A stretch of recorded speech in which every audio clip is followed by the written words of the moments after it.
Hello, Philippines! Hello! Hindi pa rin makapaniwala si Gabby Garcia na isa siya sa mga magiging host ng Pinoy Big Brother Celebrity Collab Edition.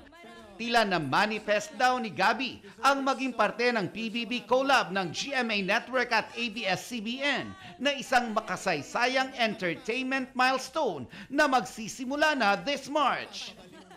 Sino kaya sa mga kapuso ang gusto niyang makita sa bahay ni Kuya? Sinong gusto kong makita doon? Wag naman si Khalil, charot. At paano kaya kung bigla siyang kausapin ni Kuya para pumasok sa PBB house? I'm up for anything, pero as of now, ang challenge is to host. So, doon ako nagpo-focus. Full circle moment din daw ito for Gabby dahil noong 2012, nag-audition siya sa PBB Teens. Sabi ko nga, maybe I wasn't meant to be a housemate at that time. I was meant to host it. Fast forward to 2025.